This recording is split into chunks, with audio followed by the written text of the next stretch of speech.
اهدنا الصراط المستقيم. Assalamualaikum warahmatullahi wabarakatuh. Raditu billahi rabba wa bil islami dina wa bi muhammadin nabiyya wa rasul. Rabbi zidni ilma warzuqni fahma. Rabbi shrahli sadri wa yassirli amri wahlul 'uqdatam min lisani yafqahu qawli. Mari kita meneruskan kajian kita surah Al-Hijr. Kelompok ayat yang akan kita bahas insyaallah pagi ini adalah hal yang masih berkaitan dengan dua kekuatan inti kenapa iblis lalu diikuti oleh setan, baik setan dari kalangan jin maupun setan dari kalangan manusia melakukan dosa. Bagi yang masih ingat materi pada Sabtu yang kemarin, ada dua kekuatan yang mendasari iblis nekat melakukan dosa. Yang pertama adalah obsesi untuk mengkomparasikan, membanding-bandingkan.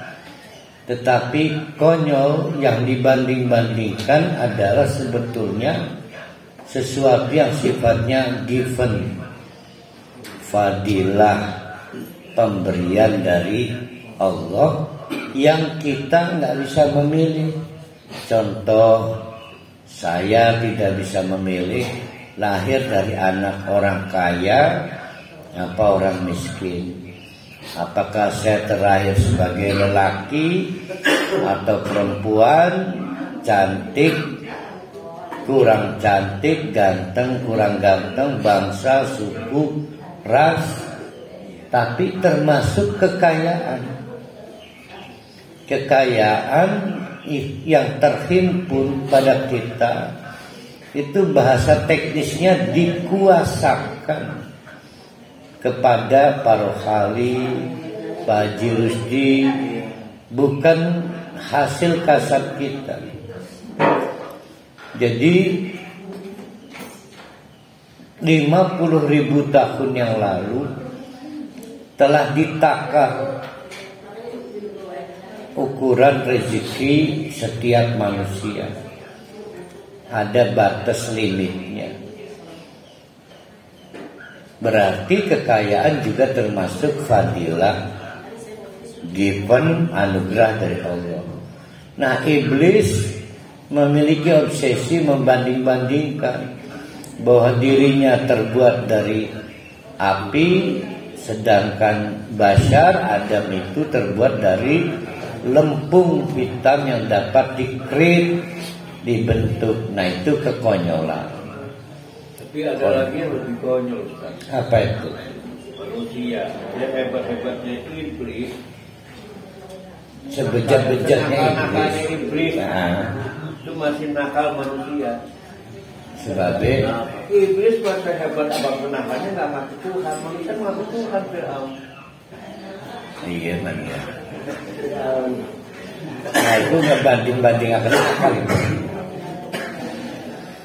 Yang kedua adalah energi untuk mengalahkan pihak lain, di mana iblis mendeklarasikan anak khairun, saya lebih baik. Nah, ini kemudian membuat kita diingatkan bahwa berkompetisi itu bukan mengalahkan orang lain.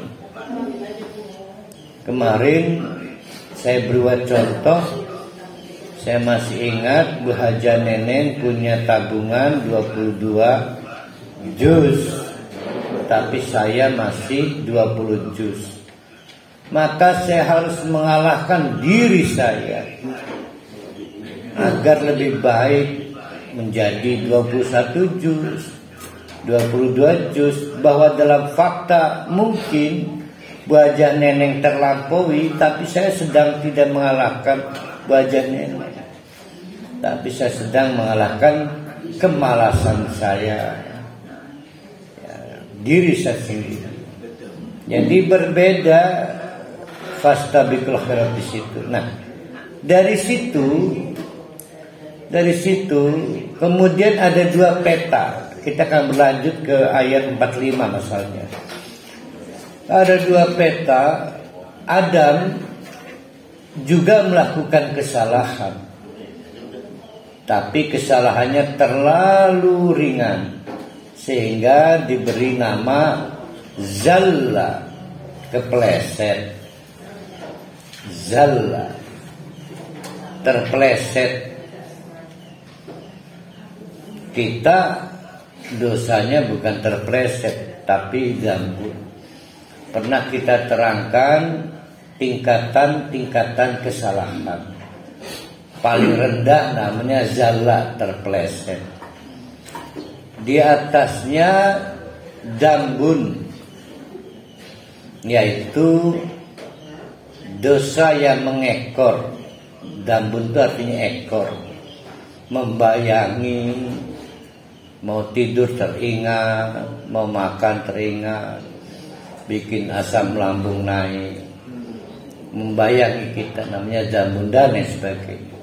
Nah, di tengah-tengah perasaan bersalah itu, Adam memutuskan mengakui kesalahannya dengan menyebut, saya ini dolim lah, saya ini dolim. Tapi tidak dengan iblis. Kagolah wis manjing neraka. Nah, peristiwa itu disebut putus asa. Nah, kelompok ayat 45 dan seterusnya yang akan kita bahas adalah soal bagaimana orang tidak boleh putus asa.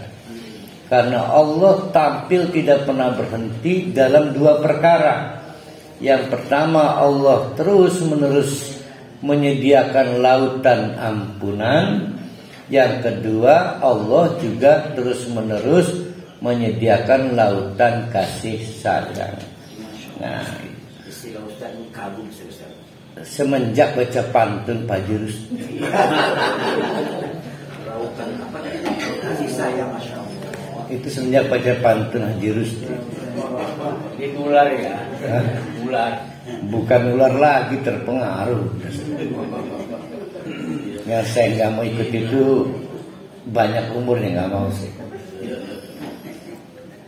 Mari kita lanjutkan ayat-ayat kita. Innal muttaqina fi jannatin wa uyun.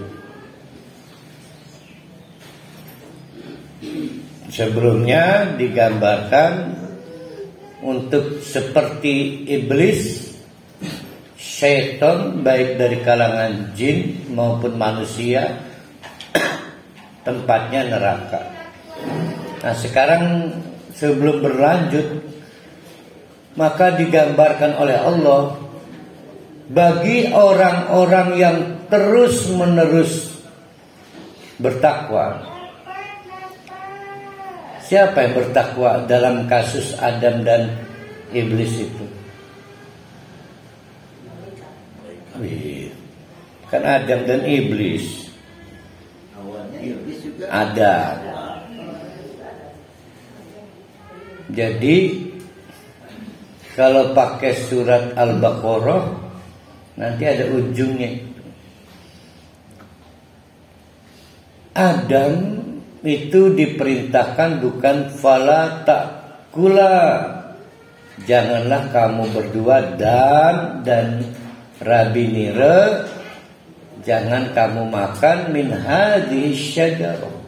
Bukan, kalimatnya fala taqraba, jaga jarak dari pohon itu. Nah, takwa itu menjaga jarak dari semua hal yang menyebabkan Allah marah. Kalau ada teori matematika, berapa N takwamu, berapa nilai takwamu, maka sama dengan jarakmu dari hal-hal yang menyebabkan Allah marah. Jadi ada yang jaraknya dengan pelit itu hitungannya kilometer apa jam itu. Nah, kalau dalam teori dipanggil Allah itu masalah apakah mengijabah apa mengistijabah atau kafir. Kalau ijabah disuruh infak langsung ambil HP, tekan TF, ada nggak di HP itu TF tuh? Ada. Transfer. Tulisannya TF langsung. Ada MB. MB. Oh iya benar MB ya. MB. UMB. Universitas Muhammadiyah. Tapi itu namanya ijabah. Ana sing mikir nyampe rong jam, telung jam, sedina, rong dina, sampai setahun namanya istijabah. Soalnya duitnya cekak. Karena ada pertimbangan lain, kata setan, ingat anak kira.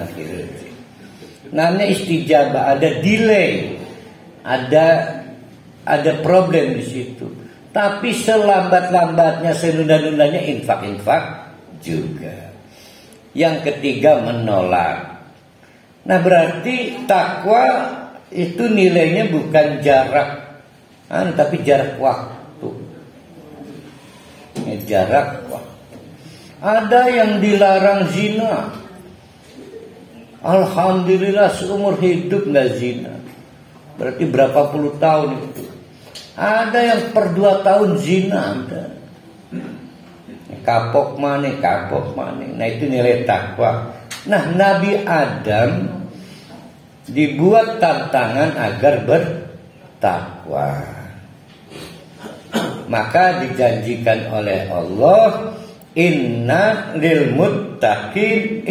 muttaqina, orang-orang yang terus-menerus bertakwa, berhasil menjaga jarak, itu akan dapat fi jannatin wa uyun. Jannah adalah kawasan tertutup, tidak ada orang yang bisa mengakses, sehingga isi barangnya kita nggak tahu.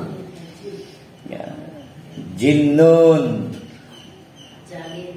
janin, majnun, jannatun, wa uyun, dan air terjun yang mempesona. Berarti apa itu gambarannya? Itu ada jannatun, ada uyun. Jannatun berkaitan destinasi, kawasannya. Hanya yang memiliki akses yang boleh masuk. Di depannya ada 2 tulisan. Satu tulisan don't entry, tulisan yang lain awas ada anjing galak. Jadi nggak bisa sembarang orang masuk. Maka disebut jannatun. Orang semanjing-manjingnya orang. Tapi wa'uyun, menyenangkan pandangan mata. Uyun. Karena di air terjun nggak ada yang berani mandi, nggak ada. Itu di kepala bahaya air terjun itu. Jadi kenapa ada uyun? Bukan untuk adus, untuk membangun suasana. Karena air terjun itu barang langka, maka banyak orang buat lukisan air terjun, seolah-olah ada air terjun. Ada lagi yang ngebohong permanen, gawe air terjunan kan, akuarium, kelemikan itu. Termasuk saya bikin, pompanya nggak naik-naik, malah ya. Itu wa'uyun. Jadi ada jannatun, destinasi, ada uyun, mendapatkan kesenangan psikis. Uyun ini penting, akan berlanjut di ayat berikutnya ya. Jangan dipandang remeh soal uyunnya, yaitu soal namanya ghillun nanti. Kata Allah, hei yang punya grand living tiket, udkhuluha, katuran masuk. Bisalamin aminin. Gue semales ngegaul mah. Bisalamin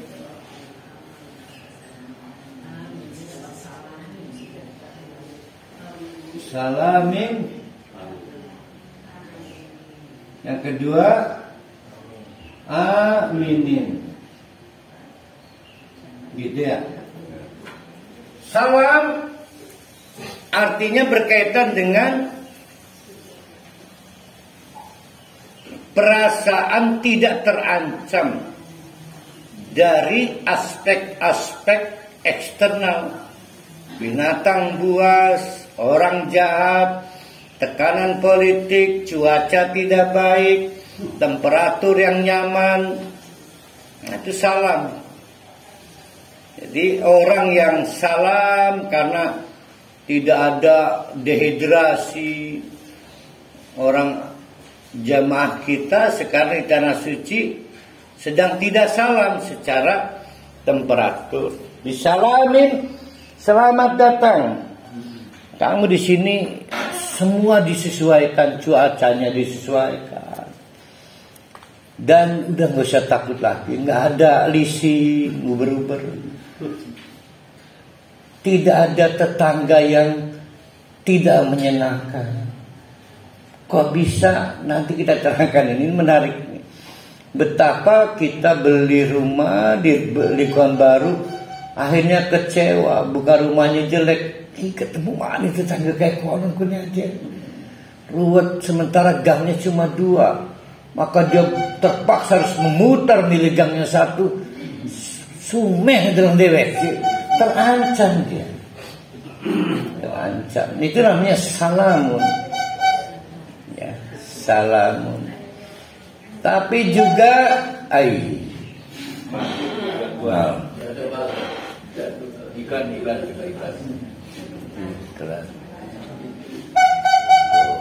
Iklan. Jadi cari jamaah yang lain. Lempar balik Sui Ahmad. Ada roti, bukan kalingan jenis roti. Karena ada sing isinya kelapa, kacang hijau, benar kalingan pernah.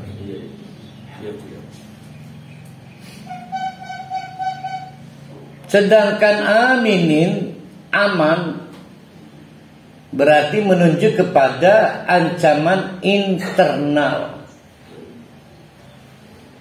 yaitu hilangnya apa yang internal itu, kesehatan diri, baik fisik maupun batin. Nah, ini akan dibahas. Hasad berarti di surga udah nggak ada ya? Nggak ada. Ada lagi perasaan sungkan. Ada nggak di surga? Nggak ada. Nah, sungkan ini akan kita bahas nanti. Berarti begitu orang masuk surga, maka kitanya rewel nanya, ya punten malaikat, kita mau pengen lah se-RT klan si fulan, tenang be, salam nih kini salam. Gitu ya. Terus saya punya masalah, Kak. Ini nih asam lambung saya nggak cocok kalau fasilitasnya dulu. Tenang be, amin, tenang be, amin. Itu maksudnya ya, paham? Boleh bicara pakai P aman ya. Kaget. Namanya para hal ini yang masuk surga ini. Sing bener singkat dijawab oleh Allah. Wa nazana. Don't worry. Jangan jadi rungsing para hal ini. Nikmati, selamat datang di kawasan surga dengan pemandangan yang menyenangkan. Hal-hal yang kamu khawatirkan, kami garansi salam aminin. Kok bisa, kata para hali di surganya. Kata Allah, wa naza'na, telah kami cabut bagi sudurihim, para penghuni surga, min gillin. Nah, ini yang kita bahas nih. Gillin, hal-hal sing ngegilani. Gillin. Inilah perusak suasana. Tinggal di kawasan elit manapun jadi gak enak gara-gara gilun. Yaitu sudah memaafkan tapi belum bisa melupakan kesalahan orang. Macam-macam, ada yang menyebut dendam. Pokoknya sisa-sisa udah maafin tapi pokoknya gawe enak kan. Maka ikut yuk ke Bandung traveling. Ya tapi kalau itunya anu berangkat saya ikut lah. Enggak membenci, cuma nggak mau ngerusak suasana itu. Nagilin nih. Nagilin itu sejarahnya pertama adalah jangan pakai masalah ya. Emang di surga ada gilin. Nah, makanya kata Allah, nanti kami cabut perusak suasananya. Artinya orang memaafkan belum bisa melupakan tuh tobi'iyah. Karena petugas untuk mencabutnya Allah doang yang bisa. Maksudnya itu tuh. Jadi kalau di dunia ada senep, enek, rungsep, sumeh, itu tobiyah. Dan nggak ada obatnya, nggak ada apotik yang ngejual. Nanti kalau pengen hilang masuk surga. Pertama, gilun itu artinya baju besi untuk perang.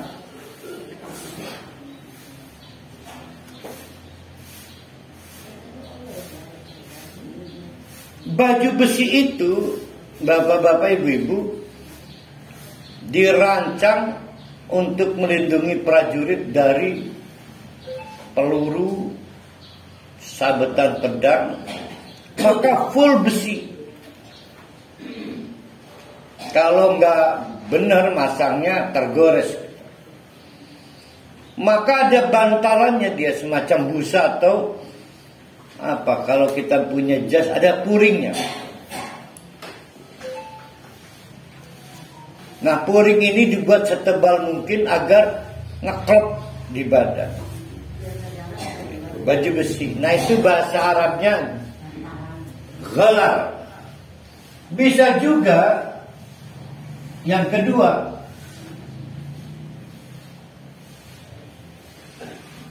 yaitu gelang leher.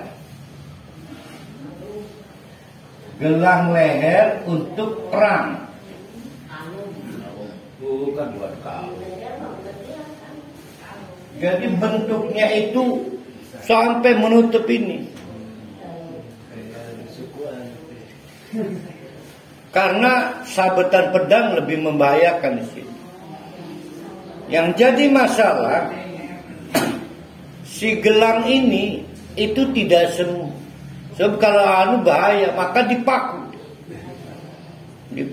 dibaut lah. Yang membuat kita nggak rileks sebetulnya, tapi nggak ada jalan lain. Jadi dipaku.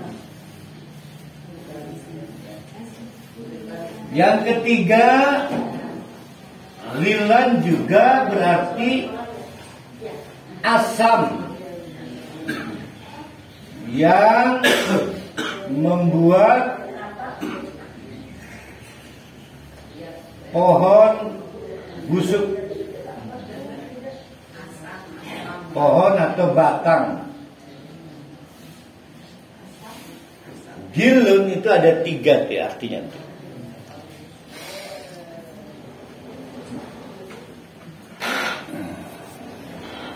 Bayangkan dari 3 arti itu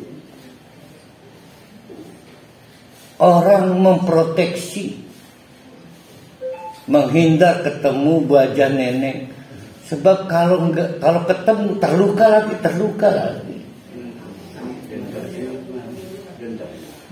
Sudah memaafkan, tapi lamun ngedeleng wong inget maning, pengen. Akhirnya dunia kita menyempit, tersiksa. Ya, sudah memaafkan belum bisa melupakan.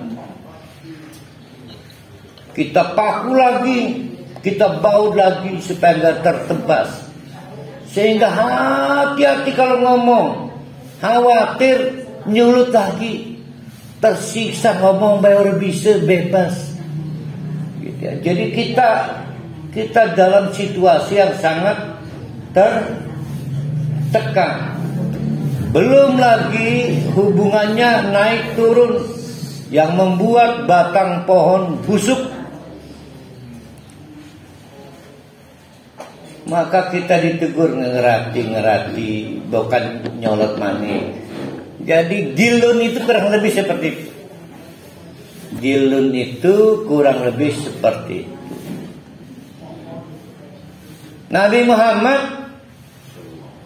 adalah pribadi yang terbaik, suka memaafkan. Waduh, nggak ada tandingannya dalam hal memaafkan kesalahan orang, itu Nabi Muhammad. Tapi dalam kasus Hindun masuk Islam, ya, Hindun ini pada waktu kafir melukai hati Nabi Muhammad karena mamange di panganan. Mamange Pak. Siapa namanya itu? Hamzah. Sudah dibunuh. Hindun lebay. Ya. Dengan cara demonstratif jantungnya diangkat, dimakan. Oh, demonstratif. Pemandangan itu gilun, melukai seperti asam. Kendati pun Hindun kemudian mendapatkan taufik, hidayah dari Allah masuk Islam, tapi Nabi Muhammad gak mampu menatap wajah Hindun. Kalau menatap ingat pengen baik, sehingga menghindar bila ketemu Hindun. Nah itu terngiang-ngiang. Itu namanya gilun. Setiap kita pasti punya gilun. Berarti walaupun Nabi tidak bisa menghilangkan rasa itu. Itulah tersiksanya dunia. Kalau pengen senang masuk surga, nanti gilunnya dicabut oleh Allah. Ya. Gimana? Sifat dunia. Ya pokoknya selama manusia di dunia itu pasti ada gilun. Ya, ada gilun, ada memori traces. Memori traces. Ada jejak-jejak, tapi luar biasa. Kita sudah memaafkan, dan rupanya memaafkan itu gak ada kaitan dengan gilun. Memaafkan itu lebih dikaitkan strategi kita menjemput ampunan Allah. Jadi kata Allah, kamu mau gak saya ampuni dosanya? Mau. Maafkan dulu kesalahan orang. Andai kata bukan minat pada ampunan Allah, enak memaafkan orang itu. Nah, itu kan gitu kan. Tapi ada yang tersisa, namanya ghillun. Perasaan sumpek, senep, sumeh, macam-macam adalah kehilangan respek, kehilangan rasa hormat, dan itu tabiat. Jangan kecil hati.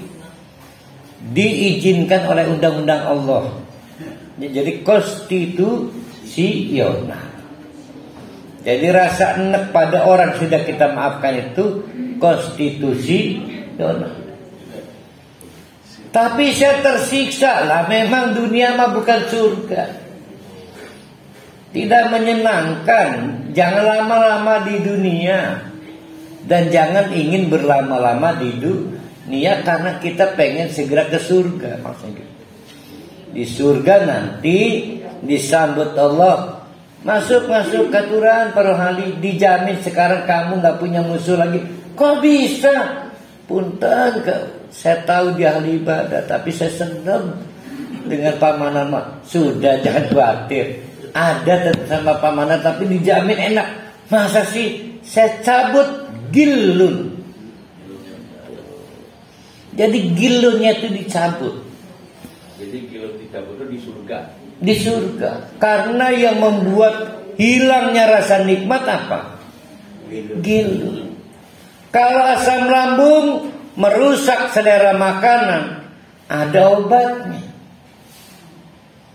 Saya kebiasaan kalau nggak mie lanta, Promak. Alhamdulillah udah 3 tahun saya udah lupa beli mie lanta. Udah 3 tahun, 4 tahun, 5 tahun lah. Warnanya masih hijau nggak mie lanta. Nah terakhir saya nggak kebeli obat. Ada namanya cacing Mansur, punya sisa mie lanta cair. Ternyata lebih enak daripada tablet karena gratisan. Nah kalau nggak salah itu terakhir deh saya asam lambung terakhir. Jadi gratis tuh enak ya Ustaz ya? Gratis tuh enak. Pak, rotinya gratis besok ya? Tester masih gratisan. Nah itu pada enak. Iya Bu Ningat Tenda.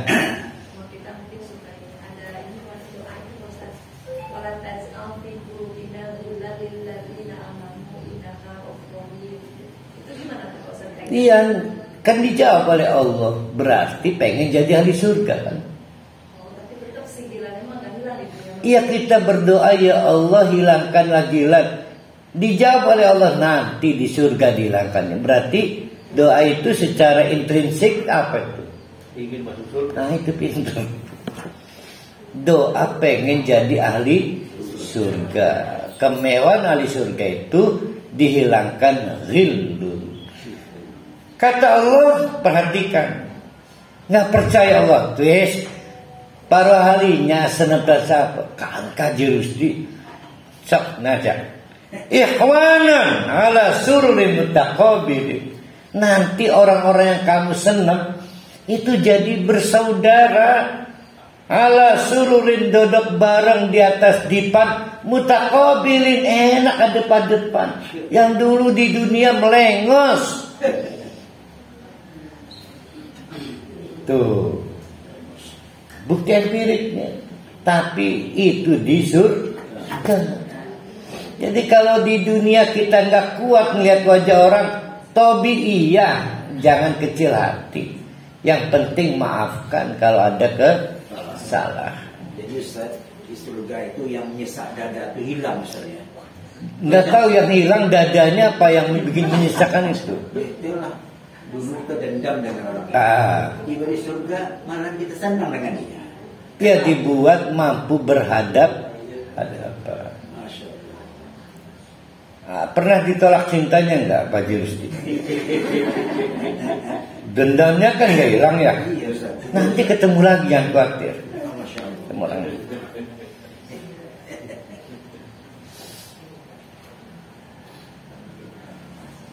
La yamassuhum fiha nasabun. Fasilitas yang mewah di surga itu diantaranya adalah la yamassuhum, tidak dapat disentuh oleh nasabun, kesialan.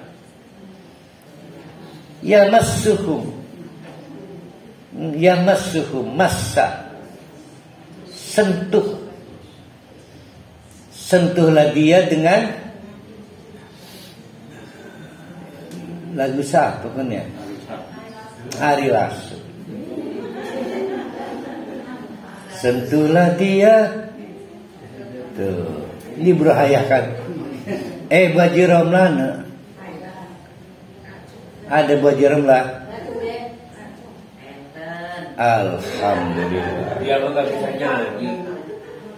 Di kita melamun laku bajira lemes mah.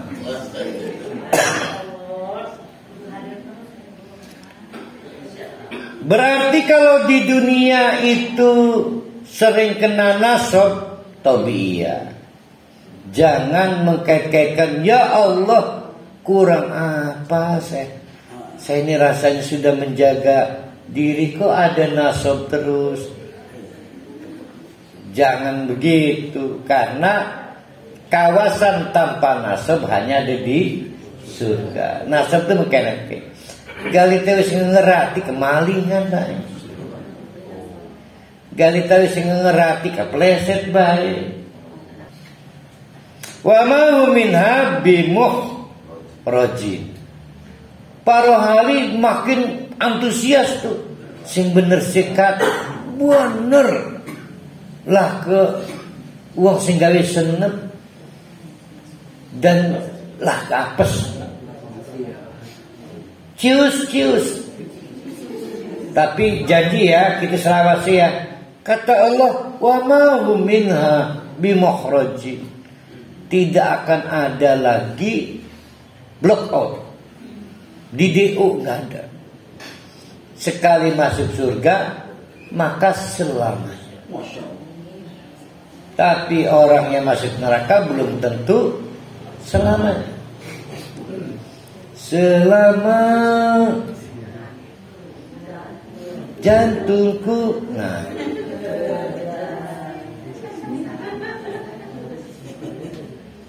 jadi sekali masuk surga selamanya.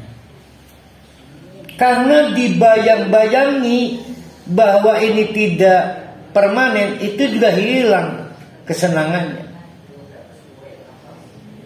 Istri yang kita cintai, ya Allah menawi sampai tua, tersiksa kita, khawatir yang kita cintai ini hilang. Jadi garansi, maka kita Allah sampai tua kan nggak ada jawaban dari Allah, maka kita was-was terus. Berkurang nikmat kita dengan istri karena was-was. Maka garansi selamanya itu melengkapi kebahagiaan kita di surga. Was-was kan, jadi was-was khawatir tidak permanen itu mengurangi kenikmatan. Gimana Pak Juristi udah tertarik masuk surga? Nggak setelah ini ayat ini nih. Kemarin mah belum kan? Ini terus terang ya Ustaz. Berarti yang kemarin banyak nggak terus terang. Sudah banyak Ustaz dikenjar cerita-cerita orang surga itu senang betul. Istri yang tua jadi muda kembali. Saya nggak pernah nerangkan itu, nggak pernah. Belum pernah. Belum pernah. Berarti itu obsesi Pak Jurdi. Iya, itulah. Nanti akan dikasih oleh Allah. Cuma saya minta satu dan Ustaz. Apa itu? Satu ini penting untuk saya. Yang lain nggak usah dikasih saya. Apa itu? Kunci masuk surga itu Ustaz penting sekarang Ustaz. Iya benar juga ya. Itu betul Ustaz. Benar ya kunci. Yang ini nggak boleh tidak nih kami terima dari Ustaz sehingga kami bisa mengamalkannya dan nanti kita senyum-senyum di surga Ustaz. Yang sesak nafas hilang. Iya benar ini. Yang pendendam hilang semua. Kuncinya ya. Saya marah dengan Pak Rohali ini. Kalau jual roti nggak pernah kasih saya roti. Dia beli. Pernah saya dengan dia kan. Tapi nanti pada surga wajah yang hitam itu putih semua. Jadi tolong saya kasih kunci masuk surga ini yang penting sekali bagi saya. Terima kasih Ustaz. Kuncinya ya. Iya Ustaz. Jadi Ustaz belum menjelaskan ya, yang tua jadi muda belum ya. Obsesi. Jadi bagian dari yang belum selama ini semacam curhat. Iya Ustaz. Dongeng gitu. Bukan istrinya terlalu tua, pengen yang muda maksudnya. Beda ya. Kalau menganggap istrinya terlalu tua itu namanya mengeluh. Iya. Ini mah spirit ingin yang muda. Beda. Mudah-mudahan suara hati Pak Jursti didengar Allah. Amin. Bukan yang kunci yang tadi. Yang muda.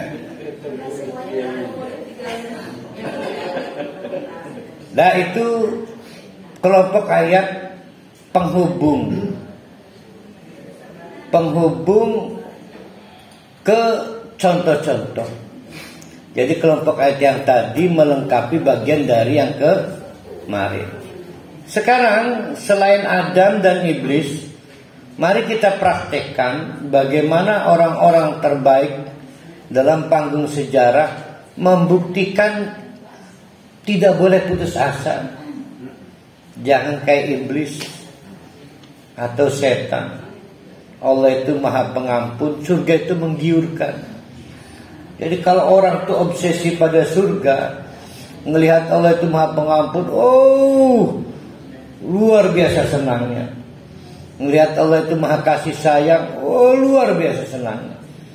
Kenapa Allah tidak tertarik? Kenapa orang tidak tertarik dengan ampunan Allah? Karena dia nggak terobsesi ke surga, atau tidak sangat depresi dengan neraka. Ya, kalau orang tahu penjara di sana mana?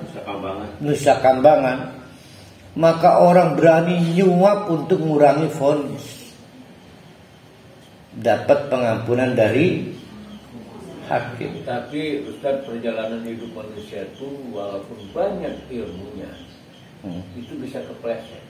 Oh iya dong. Contohnya Panji Gumilang, itu kan nggak punya. Jangankan Panji Gumilang, Panji Gumilang aja bisa kepleset. Iya benar. Iya benar. Jadi Pak Rohalinya sendiri udah kepleset dulu. Iya benar. Nah maka Allah mengingatkan Nabi, hai Muhammad, Nabi.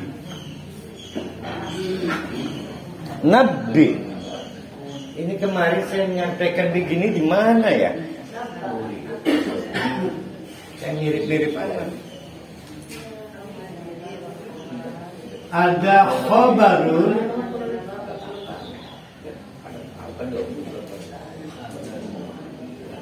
ada hadisun,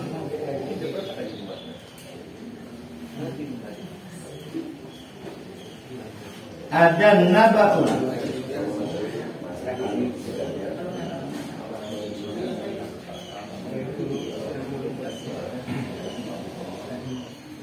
Kalau khobarun informasi harian,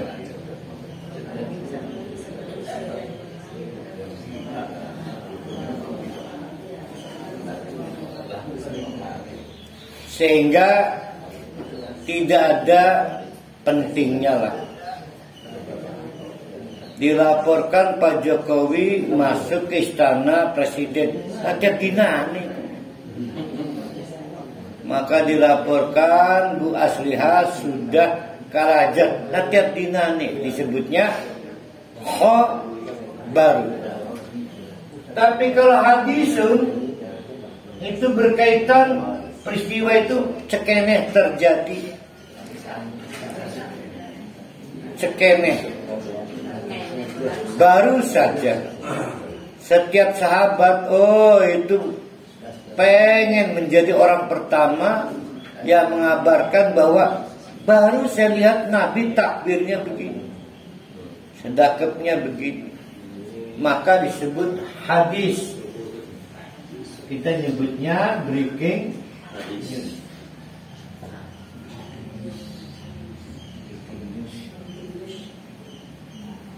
Siapa saja yang melihat peristiwa itu baru saja terjadi, itu disebut hadis.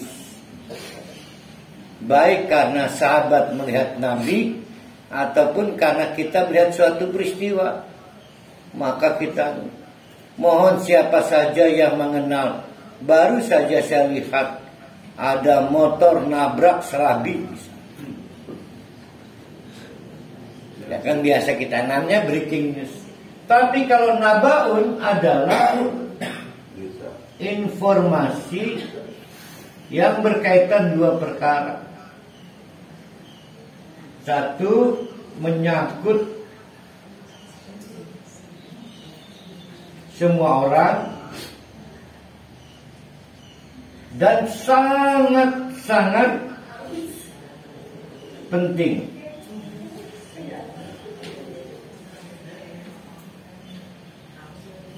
Tidak semua hal yang menyangkut semua orang itu penting, kan?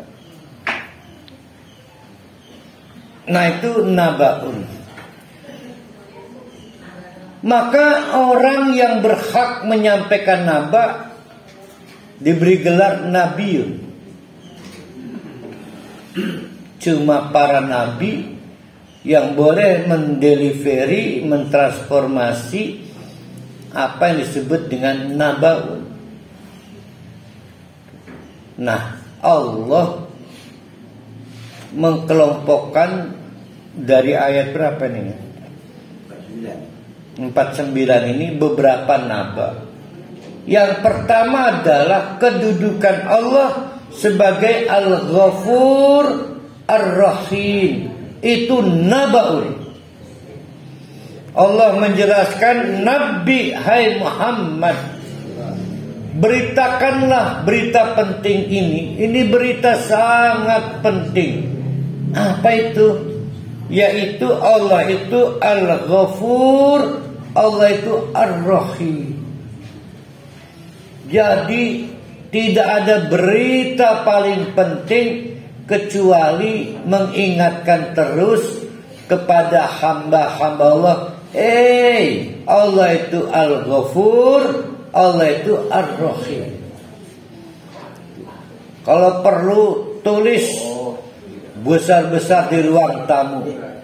Ingat Allah itu Al-Ghafur, ingat Allah itu Ar-Rahim. Kapan Allah tampil sebagai Ar-Rahim?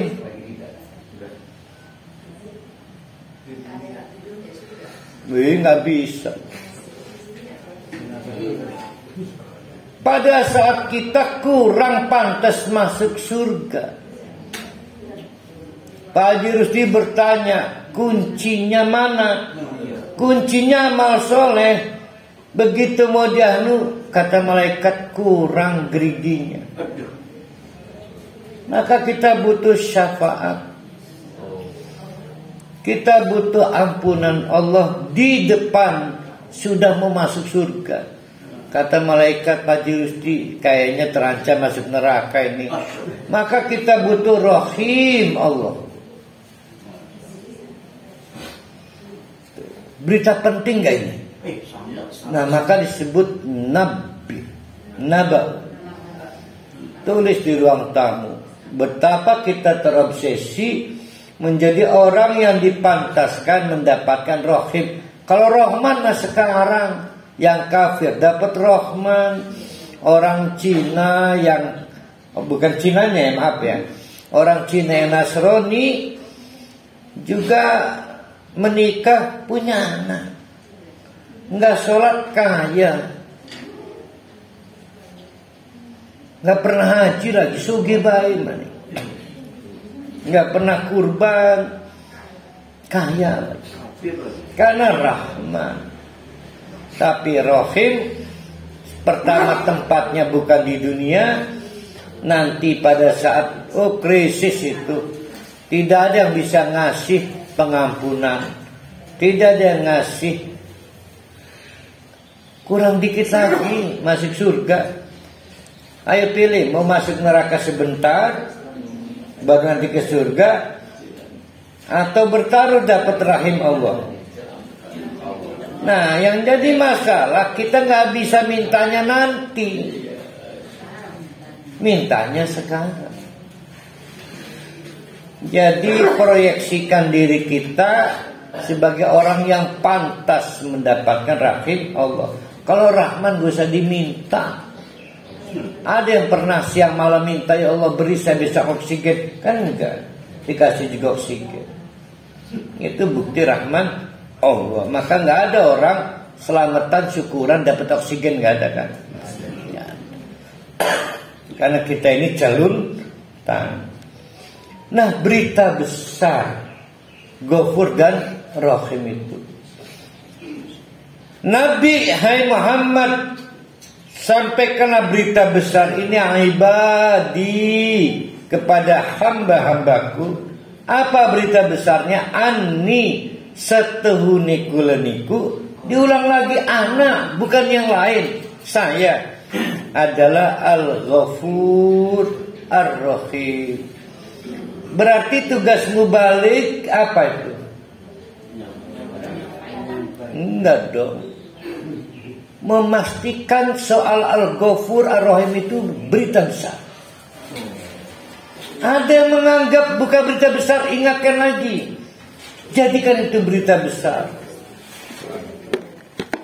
Jadi soal Al-Ghafur Ar-Rahim ini kadang jadi berita kecil, berita remeh, jadikan berita penting. Berita kecil, jadikan berita besar. Ya. Makanya kalau bisa mah buat tulisan besar, kuat ya, kuat dalam bentuk ukuran kertas A3, taruh di ruang kamar, dapur, ruang tengah, ruang make up. Ada yang punya ruang make up nggak di rumahnya? Nggak punya ya, nyampur kamar tidur ya. Bikin ruang make up sendiri. Minta suaminya ya. Ini mah ruang make up pasti nih kamar turu ya. Berarti belum kayak Raffi Ahmad gitu.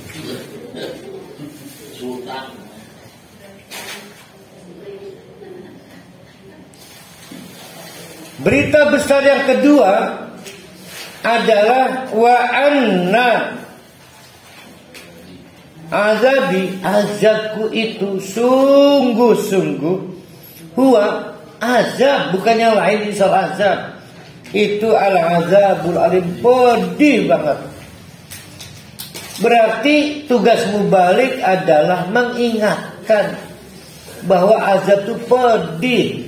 Ada yang ingat azab, tapi aduh lebih sakit, kanker, tumor, mesakat, urdiwawu. Lebih sakit azab. Jadi besar. Nah ini yang jadi masalah ini.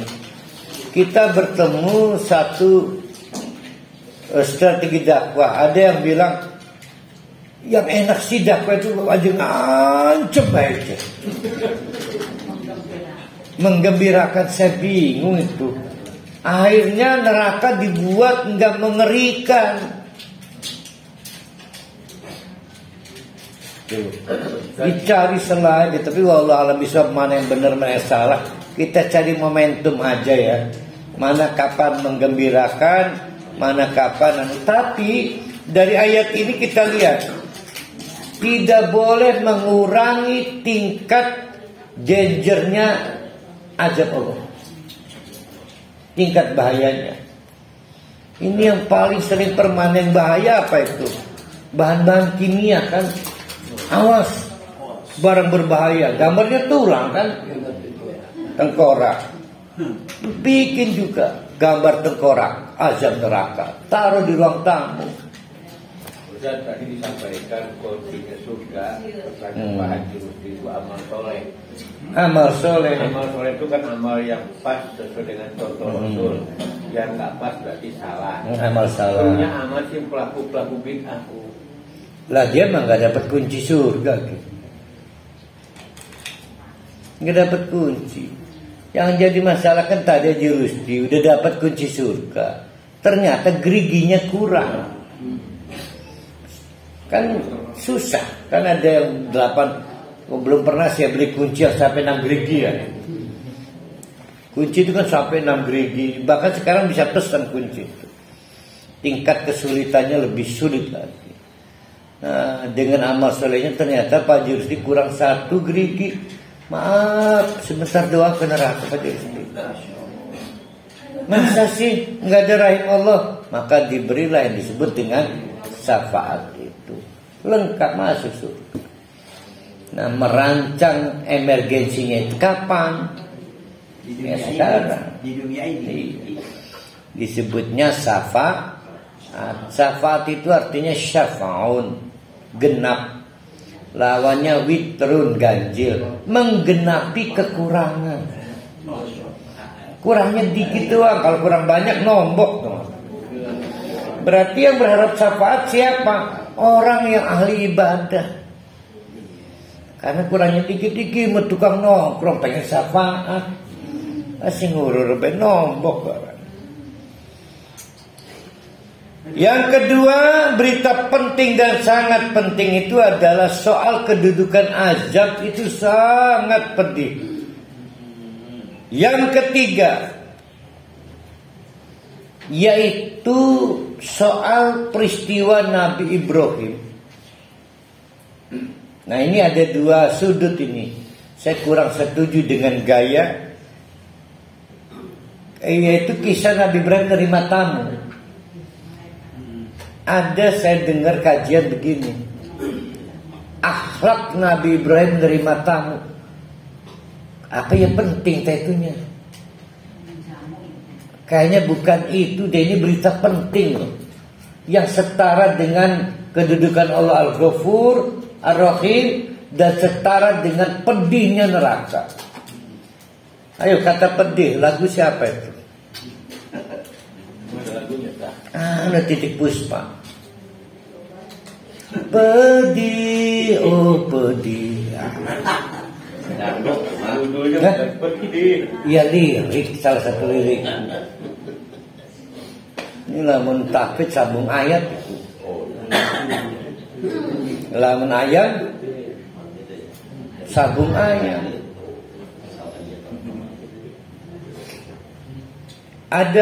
Ada kajian tentang cerita ini. Oh, maka di alam-alam lah Nabi Ibrahim itu, ya Allah ya, itu daging urus semasak-masak, diberi topping flavis itu ya. Apa disebutnya itu yang di barbecue itu ya? Menyebutnya apa ya kalau kita, bukan kayak septik ya. Bayangkan bengi-bengi kauran nganu tamu gawe setik si ganggu. Aduh, maka di alam-alam Nabi Ibrahim itu, saya bilang iya tah, bahwa itu yang disebut naba. Ini mah saya coba cari di mana sisi nabanya dari peristiwa itu. Nah, mari kita kaji. Wa nabbihum, hai Muhammad juga anggap ini berita penting. Jangan dianggap sepele. Soal apa? Soal andaifi Ibrahim. Soal tetamu ini Nabi Ibrahim. Di mana nih sisi berita pentingnya? Yang setara dengan Allah Al-Ghafur, Allah Ar-Rahim, dan setara dengan pedihnya api neraka. Yaitu pada waktu Id, ingat-ingatlah, dakhalu alaihi, tetamu itu pada masuk ke rumah Nabi Ibrahim.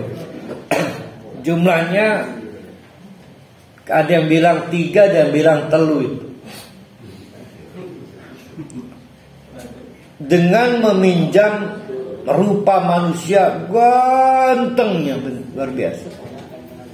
Kau tahu kan nanti tamu ini berlanjut ke kawasan Nabi Lut yang membuat terjadi konflik di mana lelaki-lelaki di kawasan itu berebut pengen mensodomi tamu-tamu itu saking gantengnya. Nah, 3, 1 malaikat Jibril, 2 malaikat pencabut nyawa, kenapa namanya kan? Israel. Kalau yang peniup trompet apa? Israfil. Pertama malaikat Jibril karena ada wahyu Allah. Apa wahyu Allahnya? Nanti. Yang kedua malaikat Israel karena ikut malaikat Jibril nih, tugasnya mencabut nyawa banyak kaum Nabi Lut. Dan yang ketiga malaikat Israfil karena suatu azab itu sama dengan suatu kiamat. Suatu azab dimulai sama dengan suatu kiamat dimulai. Nah, peniup trompetnya itu ya sama. Jadi peniup trompet kiamat itu adalah peniup trompet suatu azab. Kan ada yang nakon ku anak kita ku. Berarti si malaikat tukang trompet itu nganggur sih, dia satu tiap dina azab.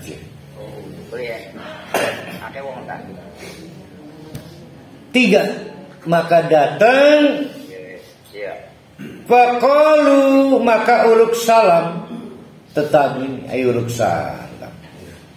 Iya, uluk salam ya. Uluk itu apa ya? Istilah uluk ya. Muluk berbeda mana? Iya, wong bengen bahasa bebasannya uluk salam kan. Faqalu, maka mereka mengucapkan salaman. Assalamualaikum warahmatullahi wabarakatuh. Qala, langsung menjelaskan. Inna minkum wajilun. Apa wajilun tuh?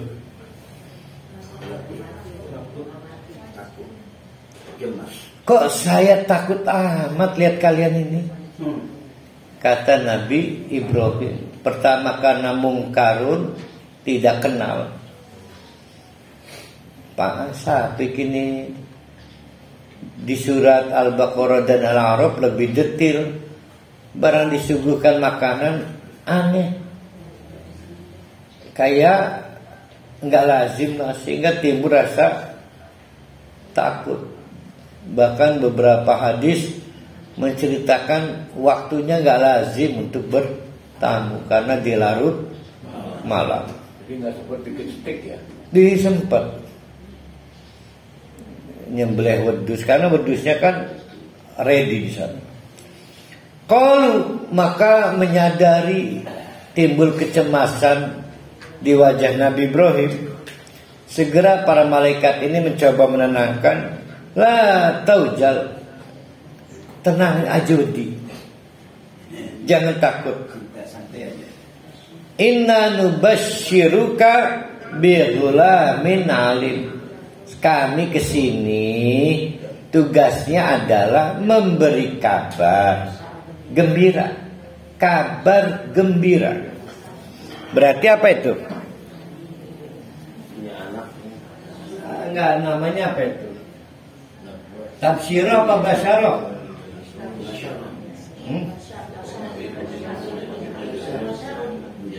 Tafsirah.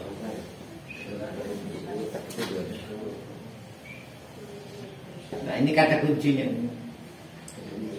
Seberapa gembiranya kita pada Allah itu Maha Pengampun, dan seberapa gembiranya kita Allah itu Maha Rahim.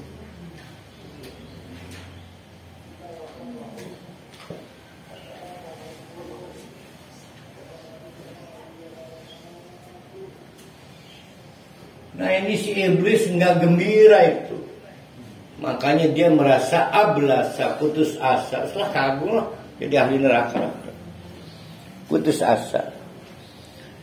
Jadi kegembiraan kita akan memperbesar rasa harap kita, roja kita. Nabi Ibrahim, masa sih saat kami kesini membawa kabar gembira, berarti menyampaikan wahyu Allah. Siapa ini berarti? Jibril. Nah, pintar, malaikat Jibril. Kok pakai kata kami? Karena bertiga. Yang lain kan tugasnya beda-beda. Nah, itu pintar tuh. Karena sebetulnya berhak menyampaikan wahyu itu siapa? Allah. Maka kata malaikat Jibril, kami ini tidak sedang menakut-nakuti kamu. Sebetulnya kami ini rombongan, tujuannya mau ke kampung Nabi Lut. Cuma karena ada titipan dari Allah, kami mampir, mau menyampaikan kabar gembira. Gembira enggak? Apa tuh? Mau dapat anak. Masa iya sih, saya sudah menua, istri saya mandul.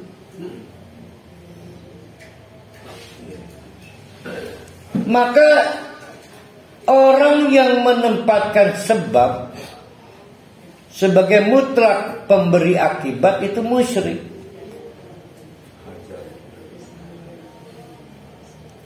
Jadi orang yang menempatkan sebab sebagai mutlak penimbul akibat itu musyrik. Karena sebab itu tidak selalu berakibat. Berarti pekerjaan polisi kan sebab-sebab kecelakaan. Orang merasa sumpek nggak punya uang dan tiba-tiba gembira karena punya uang. Padahal penyebab kegembiraan itu Allah. Maka lahirlah Adam tanpa sebab ayah dan ibu. Lahirlah Siti Hawa tanpa suami, adanya tanpa istri, adanya Adam doang. Dan lahirlah Aisyah tanpa suami, adanya Maryam doang.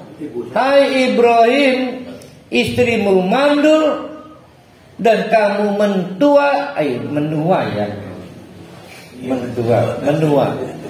Dan kamu menua, kamu musyrik.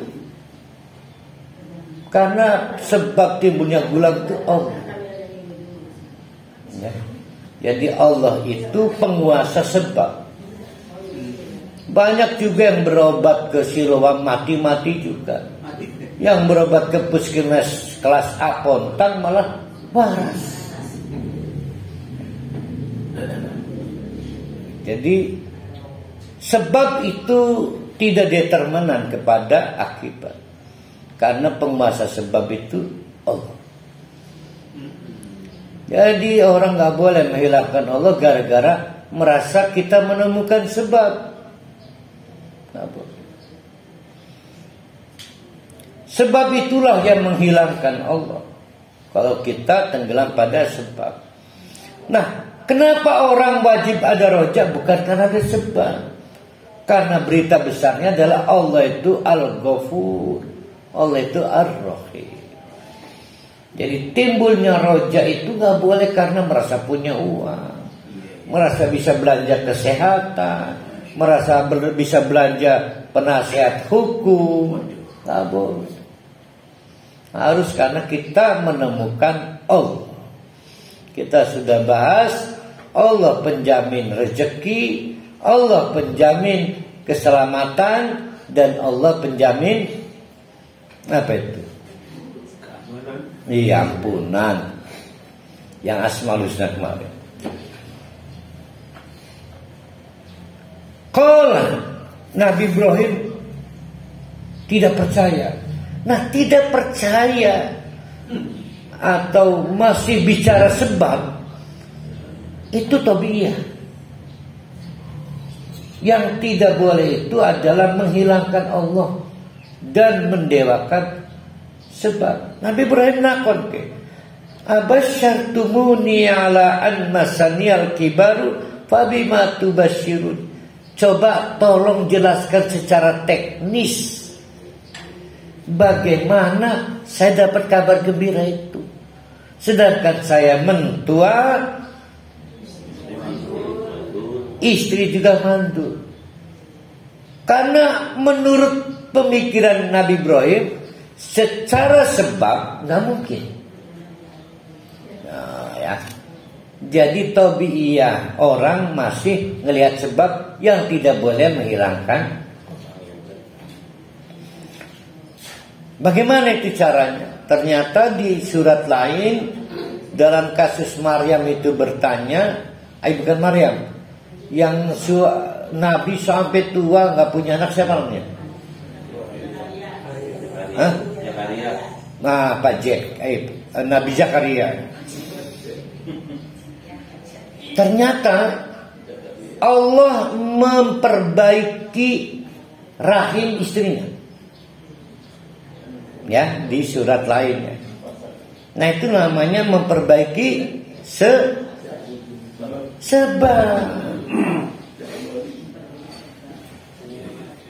Memperbaiki sebab. Qalu dijawab oleh malaikat, basyarnaka bil haq. Udah sih, terima aja, karena kabar gembira ini al-haq, lawannya asidku. Kalau lawannya asidku, kalau al-haq jangan di depan. Kalau asidku masih boleh di depan. Sama-sama benar. Asiddi, karena al-haq minallah. Kalau asidku mungkin dari Allah, mungkin dari manusia. Fala takum minal qanitin, maka jangan putus asa. Jangan putus asa. Orang yang menempatkan sebab mengalahkan Allah, itu orang putus asa maksudnya. Oh, gelap kalau tidak berobat ke rumah sakit termewah. Aduh, gawat. Silakan harapan ini. Cuma puskesmas Singandaru. Waduh, selagi mah nunda mati doang gitu. Ya kan gitu kan? Oh, begitu. Ayah, alhamdulillah si Neng akhirnya dipindah ke rumah sakit. Saya rasa alhamdulillah. Padahal sebelumnya di puskesmas Singandaru. Nah, itu udah menghilangkan Allah. Karena sifatnya namanya al-qanitin, putus asa. Qala, ditegaskan oleh malaikat, wa may yaqnatu min rahmati rabbih, siapa yang berputus asa dari rahmat Allah, maka dia adalah illad-dallun, orang yang pasti tidak akan ketemu surga.